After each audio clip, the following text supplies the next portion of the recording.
I'm going to talk to you about some things that I've learned in my journey. Most from experience, some of them I heard in passing, many of them I'm still practicing, but all of them I do believe are true.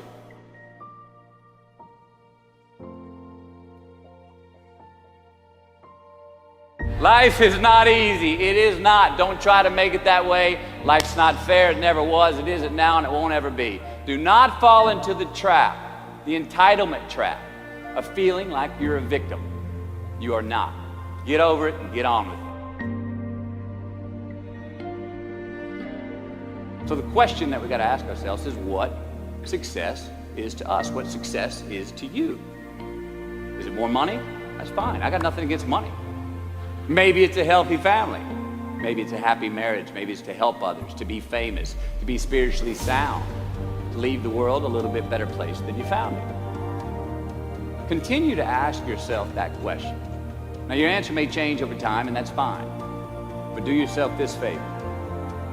Whatever your answer is, don't choose anything that will jeopardize your soul. Prioritize who you are, who you want to be, and don't spend time with anything that antagonizes your character. Be brave, take the hill, but first answer that question, what's my hill? So first, we have to define success for ourselves. And then we have to put in the work to maintain it. Take that daily tally. Tend our garden. Keep the things that are important to us in good shape. Where you are not is as important as where you are. It is just as important where we are not as it is where we are. Look, the first step that leads to our identity in life is usually not, I know who I am. I know who I am. That's not the first step. The first step's usually, I know who I am not. Process of elimination. Defining ourselves by what we are not is the first step that leads us to really knowing who we are. You know that group of friends that you hang out with that really might not bring out the best in you? You know, they gossip too much, or they're kind of shady. They really aren't going to be there for you in a pinch. Or how about that bar that we keep going to that we always seem to have the worst hangover from? Or that computer screen, right? The computer screen that keeps giving us an excuse not to get out of the house and engage with the world and get some real human interaction. Or how about that food that we keep eating? Stuff that tastes so good going down, it makes us feel like crap the next week. We feel lethargic and we keep putting on weight.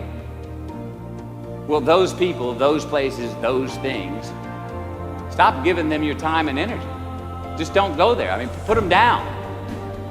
And when you do this, when you do put them down, when you quit going there, when you quit giving them your time, you inadvertently find yourself spending more time and in more places that are healthy for you, that bring you more joy.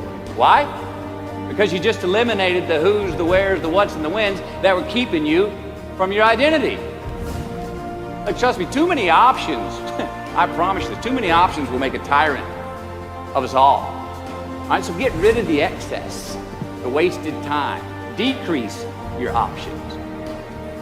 If you do this, you will have accidentally, almost innocently, put in front of you what is important to you by process of elimination.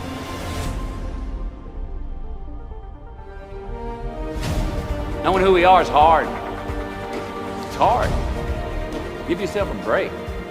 Eliminate who you are not first. You're going to find yourself where you need to be. Instead of creating outcomes that take from us, let's create more outcomes that pay us back, fill us up, keep your fire lit, turn you on for the most amount of time in your future. We try our best, we don't always do our best. Well, architecture is a verb as well. And since we are the architects of our own lives, let's study the habits, the practices, the routines that we have that lead to and feed our success.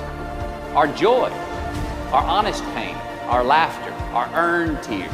Let's dissect that and give thanks for those things. And when we do that, guess what happens? We get better at them. And we have more to dissect. Be discerning. Choose it because you want it. Do it because you want to.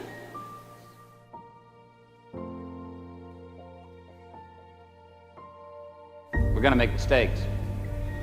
You got to own them. Then you got to make amends. And then you got to move on. Guilt and regret kills many a man before their time. So turn the page. Get off the ride. You are the author of the book of your life.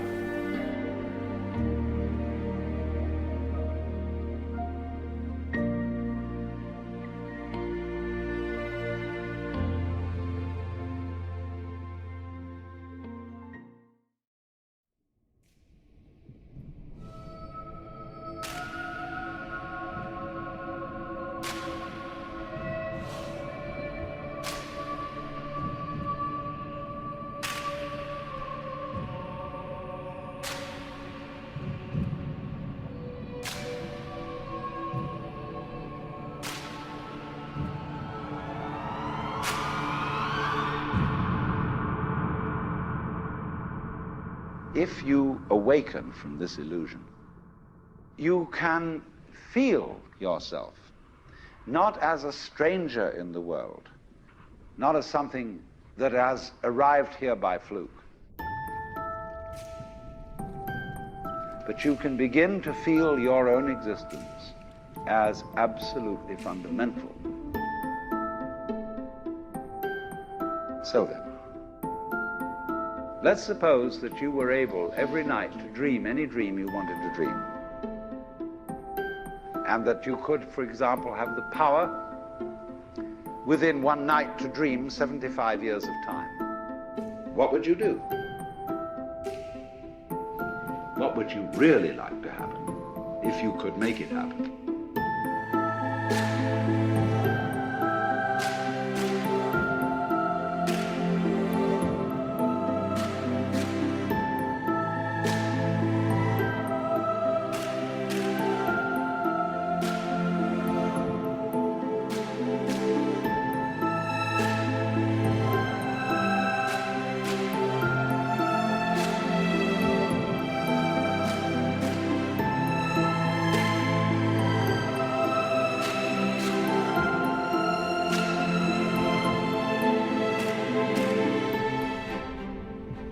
Naturally, as you began on this adventure of dreams, you would fulfill all your wishes.